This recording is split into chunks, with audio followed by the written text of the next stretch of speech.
So the wave song. For the food, I had the matcha latte pistachio, the ham and cheese Danish, and the caramel cookie croissant. And then I had a flat white and a red velvet cookie, and it had lots of red velvet cream cheese icing in the middle. Yeah, the overall, I loved every bit of that. Even I wanted to lick the crumbs off my fingers. And the food looked really pretty. Like Yeah. the food in the cabinet looks really, really pretty. I think it also influenced like me wanting to get the food as well because they're like, it looks so good. Yeah, and it tasted good too. And I think it matches like the aesthetic of the actual cafe, the colours in here. Yeah, it's definitely like an experience. I'd probably come here with like a girlfriend. I'd probably just get like a coffee or something small. It's definitely somewhere where you don't really come every day, but definitely worth the experience. I got here by bus.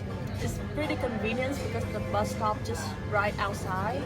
So we chose to go to Blue Moon Bakehouse because of a few reasons. There's a lot of, I guess, marketing on TikTok and a lot of appeal that shows the products. It's got really specialty food and drinks, and that made it really appealing. And I think also the place, like the placement actually of the cafe is very easy, it's accessible, it's close to uni, good for students. And the price is probably a little more expensive. I think I ended up paying close to $17 for a pastry and a drink. It was tasty, and yeah, I'd definitely go back, but yeah, definitely more of an experience base. And we found this place by TikTok, and it was just recommended by the algorithm. It was in around the area, and basically like our friends were like, let's just go to this place, it looks nice, it has this like, the food looks good. Yeah, it's definitely yeah, it's definitely like a social media sort of yeah, trending on social media. While we were at the cafe, the atmosphere and the colors, it was like really aesthetically pleasing. The pastel colors from like the outside to like the furniture inside, it was just like really welcoming, and it just felt like a nice place to have a coffee and just sit down and chat with your friends. Yeah, it definitely influences how you feel. Yeah, it's warm colors, warm environment, comfy, and it's definitely appealing to younger people for sure. And that was kind of evident. There was a lot of young people there, and even families. Yeah, a lot of young women and small children. So as I sort of said before, it's definitely an experience, and you probably wouldn't do it too frequently because it's quite a novelty. And yeah, I think another appeal to the experience and going to this cafe is that the food's quite photogenic, and the drinks.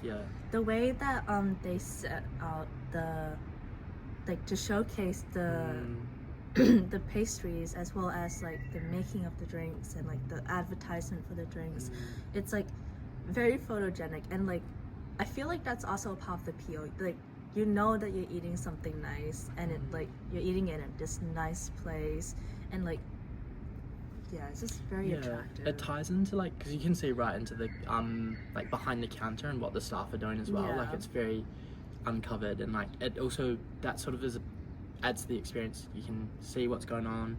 There's that transparency in knowing like what you're getting, and like the staff were very nice as well, and very like what is it? They even let us film behind the counter as well. Yeah, very friendly. I would say it's both hedonic and extrinsic for like what would motivate us to come back. Because hedonically, we enjoyed the taste, we enjoyed like visually everything at the caf.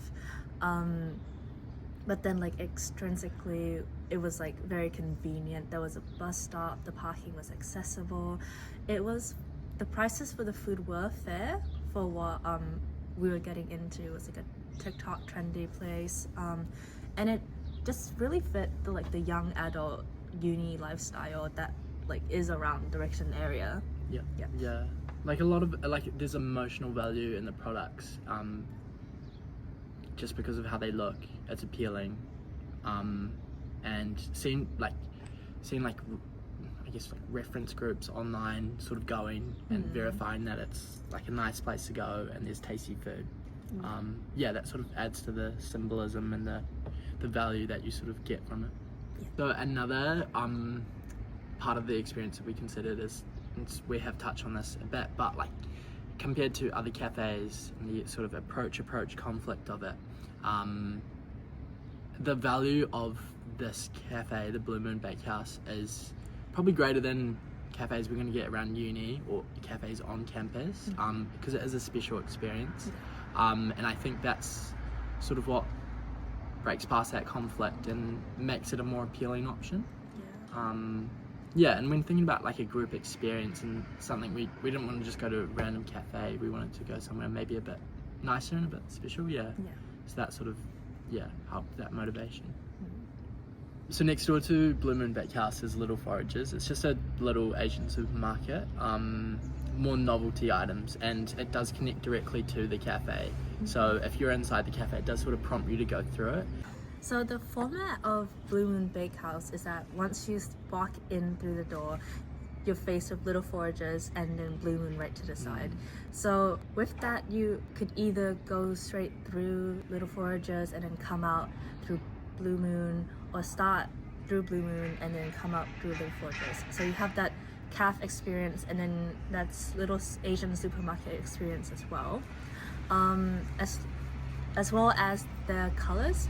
So outside, the building is painted like just bright colors, mainly yellow, and I think that just really drew us towards like having this like warmth and like optimistic feeling that we were gonna have like this great experience. It stands out from the other buildings that are nearby as well, especially on Richmond Road. Like it can be a bit bleak, so definitely it stands out amongst those buildings.